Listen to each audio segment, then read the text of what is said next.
Good afternoon to all of you. First of all, I want to introduce myself. Myself Ankit Acharya, working as an assistant professor in Hasmukh Goswami College of Engineering. And today my content is GTU question paper solution of the subject of vector calculus and linear algebra of June 2013. So let's see.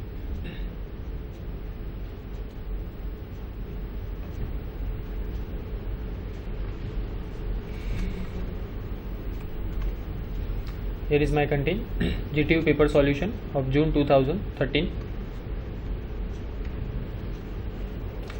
Here is a question 1a.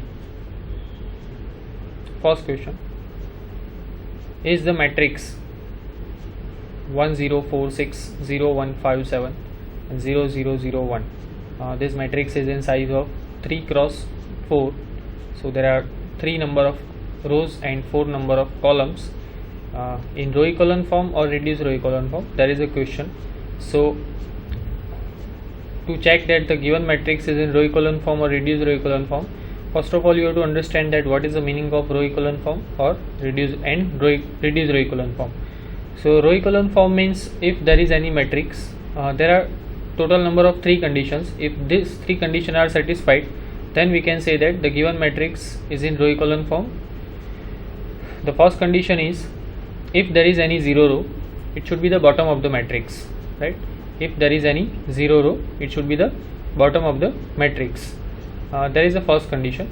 The second condition is, if there is any leading entry in any row, below that leading entry all the elements should be 0, right? So if there is any 0 row, if there is any leading entry in any row in that column, below that leading entry all that element should be 0. And the next condition, the third condition, is whenever we are going from above to below, right? So our leading entry is going from left to right. Our leading entry is going from left to right. So if these 3 conditions are satisfied, then we can say that the given matrix is in row echelon form. In these 3 conditions, if 2 more conditions are added, then we can say that it is in reduced row echelon form. So the fourth condition, for that, definitely these 3 conditions must be satisfied and another 2 conditions. And first one is the leading entry must be 1, right? The first one is our leading entry must be 1, and the next one is, fifth one is, our leading entry in our leading entry in that column, below that leading entry and above that leading entry all the elements should be 0. That means what?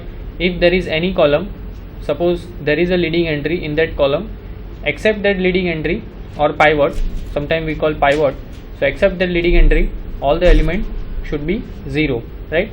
So if these 5 conditions are satisfied, then we can say that our matrix is in reduced row echelon form. And if the first 3 conditions are satisfied, then we can say that our matrix is in row echelon form. So now you can understand how to check that the given matrix is in row echelon or reduced row echelon form. You can see there is no 0 row, right? So there is no 0 row in that matrix, and this is our leading entry. Below that leading entry we have already 0. Now second row, this is our leading entry. Below that leading entry and above that leading entry all the elements are 0, right? Now third row, consider third row. This is our leading entry in third row, but above that leading entry we don't have 0 here, right? So this matrix is satisfied all the 3 conditions to become a row echelon form. So this is a row echelon form matrix, but it's not a reduced row echelon form matrix, because you can see in this column, the 4th column, this is our leading entry, and above that leading entry we don't have 0 here, okay? So the last condition for reduced row echelon form, which is drop here. So that's why this matrix is in just a row echelon form matrix, right? So here is the answer. The given matrix is in row echelon form, and this question asked in 2 marks. Now next question 1a, second part. Find the rank of matrix. This matrix is in 3 cross 4. The first row is 8 0 0 16. The second row is 0 0 0 6. The third row is 0 9 9 9. Okay. Now I want to find the rank of the matrix. So for that I have to convert the given matrix in row echelon form or reduced row echelon form. Okay. And now you already know the meaning of row echelon form or reduced row echelon form. This is our leading entry. below that leading entry we have already 0, right? In second row this is our leading entry, and third row this is our leading entry. So this leading entry is going from right to left. Okay, so we have to interchange second and third row, right, or some another operations. Let's see. This is the given matrix 8 0 0 16 0 0 0 6 0 9 9 9. So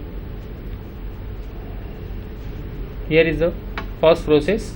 We are interchanging second and third row. So this is R23. The first row is as it is, 8 0 0 16. The second row become 0 9 9 9, and the third row becomes 0 0 0 6, right? Now next process is we have to divide it second row with 9. So, or in other words we can say that we are multiplying second row with 1 upon 9 and multiplying third row with 1 upon 6. So the first row is as it is, 8 0 0 16. The second row is now 0 1 1 1, and the third row is 0 0 0 1. Now you can see that this matrix is in row echelon form matrix, because this is our leading entry. Below that leading entry we have 0. In second row this is our leading entry. Below that leading entry we 0, and in third row this is our leading entry, right? So above that leading entry we don't have any zero element, but definitely this matrix we can say that this matrix is row echelon form. Okay, to find the rank we don't need to convert reduce row echelon form, just row echelon form matrix is enough for us, right? And now we have to check that how many non-zero rows in row echelon form of the given matrix. You can see first, second and third all of are non-zero rows. So we can say that the rank of A, which is number of non-zero rows in row echelon form matrix, which is that is equal to 3. So the rank of the given matrix is 3. Okay, and so here to complete the solution of this question. This question was asked in 2 marks in that question paper. Next question, question 1b, first part. Find the inverse of the matrix. This is a 2 cross 2 matrix 1 2 1 3, and this question was asked in 2 marks. Now to find the inverse of 2 cross 2 matrix, it's quite easy using the determinant. This is the given matrix 1 2 1 3. First of all we find the determinant of the given matrix. Determinant, how we find determinant? 1 into 3 minus 2 into 1, that is 3 minus 2, that is equal to 1, right? So determinant is non-zero, so definitely this matrix is a non-singular matrix, so we can find the inverse of the given matrix, right? If suppose we get determinant equal to 0, then we can say that the given matrix is a singular matrix and we cannot find the inverse of the given matrix. But here we have non-zero determinant, so definitely we can find the inverse of the given matrix. And how we find adjoint of A? In 2 cross 2 matrix it's quite easy to find the adjoint of A. Just simply we have to interchange the main diagonal elements, right? Here 1 3, so when we interchange here 3 and 1, so exactly in adjoint of A you can see in main diagonal entries are 3 1, and just change the sign of the another diagonal elements. So here 2 1, we have to change the sign, minus 2 minus 1. So this is our adjoint of A. And what is inverse of A? Inverse of the given matrix, that is exactly adjoint of A upon determinant of A, right? Adjoint of A upon determinant of A, and determinant of A, that is 1 here. So A inverse is equal to adjoint of A upon 1. Okay, so that is equal to adjoint of A, 3 minus 2 minus 1 1. Okay, so inverse of the given matrix is 3, 2 cross 2 matrix, which is 3 minus 2 minus 1 1. So here to complete the solution of this question. Next question, question B2, question 1b, second part.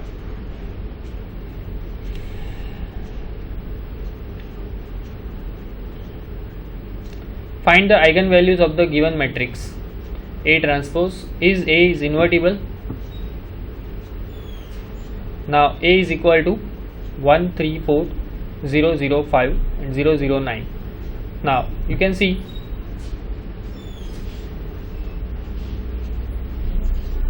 eigenvalues of A transpose, that is equal to eigenvalues of A, because this is a lower triangular matrix. This matrix A is a upper triangular matrix, and when we transpose of the given matrix, that matrix become a lower triangular matrix. And in lower triangular or upper triangular matrix, the eigenvalues are exactly the main diagonal entries. So 109 are the eigenvalues of the A as well as A transpose. Okay, now the question is A is invertible? And the answer is no, A is not invertible, because of there is a one theorem that if in eigenvalues there, suppose 0 is an eigenvalue of the given matrix, then that matrix is a singular matrix, so the inverse of that matrix does not exist. So same things happen here. You can see the eigenvalues, from 3 eigenvalues we have 0 also is an one of the eigenvalue of the given matrix, and that's why using that theorem this matrix A is not invertible, right? Because of for a non-singular matrix, definitely in all of the eigenvalues 0 is not an eigenvalue of the matrix, then we can say that the matrix A is a non-singular matrix. But here 0 is one of the eigenvalue of the matrix A, so that's why A is not invertible, A is a singular matrix. Okay, next question 1C, the first part. Express the following quadratic form in matrix notation: x square minus 4xy plus y square, 2x square plus 6xy minus 5y square. This question was asked in 3 marks. Now x square minus 4xy plus y square. Now what is the coefficient of x square and y square? 1 1, so that is exactly the main diagonal entries. And what is the coefficient of xy? Minus 4. So divided by minus 4 by 2 we get minus 2. So minus 2 is another diagonal entries, minus 2 minus 2. With this method we can write down these equations as a quadratic form in matrix notation. So x square minus 4xy plus y square, that is equal to xy into 1 minus 2 minus 2 1 into this column vector xy. Okay, similarly you can find the quadratic find the matrix notation of the given quadratic form equations. 2x square plus 6xy minus 5y square. You can see the coefficient of x square and y square is 2 and minus 5. So the main diagonal entries are 2 and minus 5, and the coefficient of xy, that is 6. So 6 divided by 2, that is 3. So the another diagonal entries are 3 3. Okay, so with this method we can find the matrix notation of the given quadratic equations. So this matrix is 2 3 3 minus 5, and this equation can be written as, that is equal to row vector xy into 2 3 3 minus 5 into column vector xy. So this question 1C first part. This is a question 1C second part.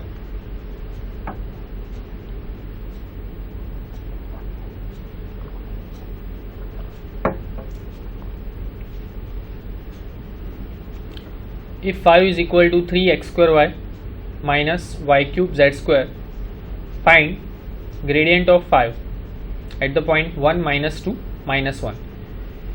So here is the formula to find the gradient of 5, function 5, that is equal to I del 5 by del x plus j del 5 by del y plus k del 5 by del z. So that is equal to I del 5 by del x, so that is the partial derivative of function 5 with respect to x. So 6xy, right, because in first term we have x, so only the derivative of x square, that is 2x, so we get 6xy, and the derivative of the second term becomes 0 because there is no x, so this term become a constant term, right?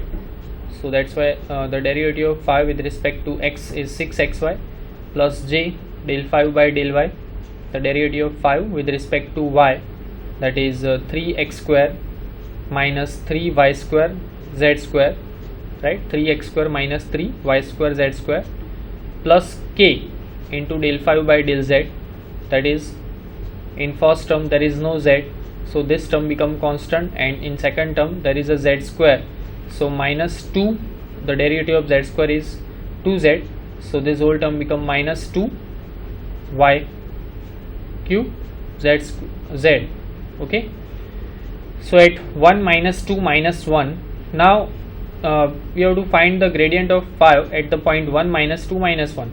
So at 1 minus 2 minus 1, gradient of 5, that is equal to I. Put the value of 1 minus 2 minus 1 instead of x, y and z. So 1 and minus 2, 6 into 1 into minus 2, so that will become minus 12. This is 3 into 1 square, so that is 3 minus minus 2 cube.